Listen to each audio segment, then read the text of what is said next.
Ang itinatanong po ng iba, anong dahilan? Bakit ipinagbabawal ng ating Panginoong Diyos na kainin ng dugo? Mga kaibigan, pakinggan po ninyo, ganito po ang ating mababasang nakasulat sa Deuteronomio.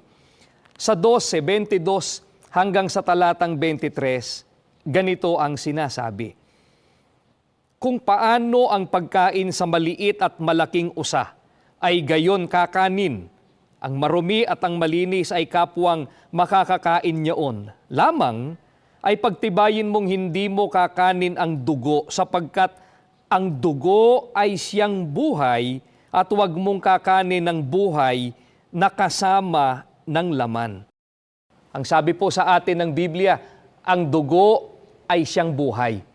Bawal po ng ating Panginoong Diyos na ito ay kainin sapagkat hindi po pagkain ang dugo. Kaya ang pagtuturo po ng Biblia, ang dugo ay buhay dahil pantubos ito sa kasalanan po ng tao. At alinman pong putahe ng pagkain na hinaluan po ng dugo ay hindi po dapat kainin sapagkat itinatagubilin po ng ating Panginoong Diyos na huwag kakanin ang buhay na kasama ng laman. Mga gili po naming mga taga-subaybay, sa ating Panginoong Diyos po nagkakasala ang tao na kumakain ng dugo.